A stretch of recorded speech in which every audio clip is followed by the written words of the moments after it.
नमस्कार, मी सौरभ कोरटकर. समृद्ध महाराष्ट्रामध्ये आपल्या सगळ्यांचं स्वागत. या आठवड्यातल्या काही महत्त्वाच्या घोषणा, निर्णय हे आपण आता बघणार आहोत. राज्यात अनेक ठिकाणी ढगफुटी सदृश्य पाऊस झाल्यानं नद्यांना पूर आलाय. पिकांचं अतोनात नुकसान झालं असून अक्षरशः संपूर्ण जमीन खरडून गेली आहे.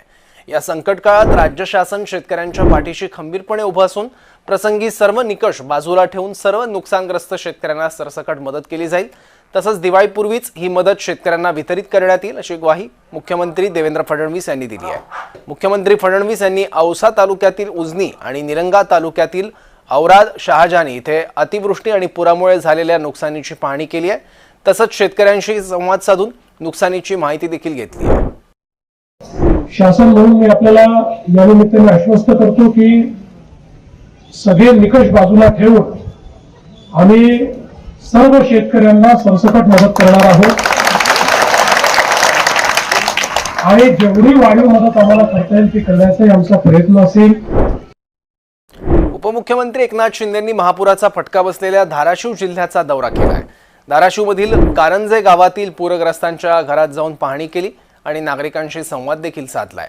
एनडीआरएफ कडून सुरू असलेल्या बचाव कार्याचाही त्यांनी आढावा घेतला. उपमुख्यमंत्री शिंदे यांनी पूरग्रस्तांना तातडीची मदत देण्याचं आश्वासन दिलं. शेतकऱ्यांची घरं वाहून गेलेली आहेत, शेतकऱ्यांची पिकं आडवी झालेली आहेत, सडून गेलेली आहेत, जमीन खरडून गेलेली आहे, असे अनेक. त्यामुळे त्याचं वर्गीकरण करून त्यांना मोठ्या प्रमाणावर मी स्वतः त्या ठिकाणी काही ठिकाणी जाऊन पाहून आलो.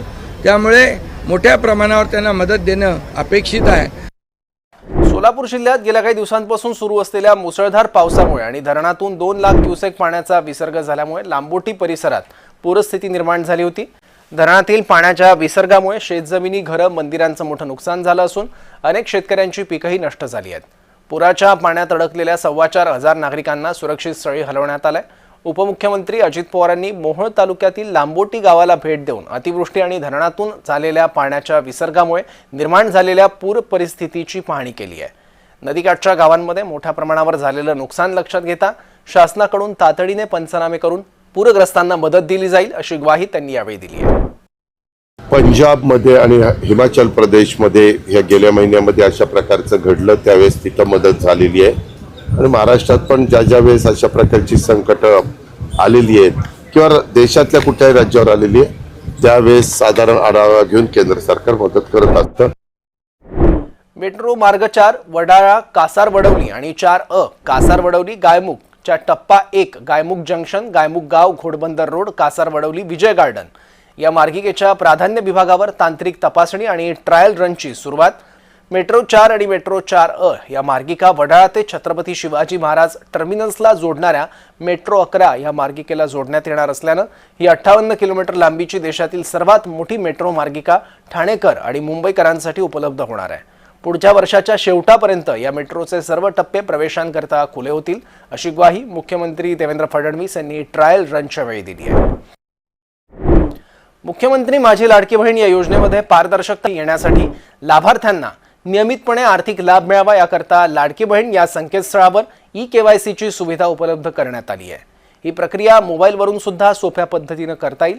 पुढील 2 महिन्यात ही प्रक्रिया लाभार्थ्यांनी पूर्ण करण्याचं आवाहन महिला व बालविकास मंत्री अदिती तटकरे यांनी केलं आहे. या प्रक्रियेमुळे भविष्यातील इतर शासकीय योजनांचा लाभ मिळवण्यासाठी मदत होणार असल्याचंही अदिती तटकरे यांनी स्पष्ट केलं आहे.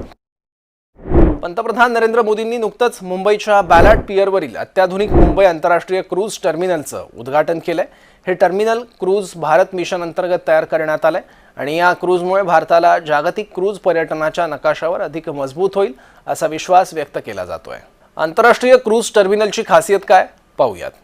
टर्मिनल 4,15,000 चौरस फूट क्षेत्रफळावर दरवर्षी 10 लाख प्रवासी प्रवास करू शकणार. एका वेळी 5 क्रूज पार्क करता येणार. दररोज किमान 10,000 प्रवासी इथून प्रवास करू शकणार.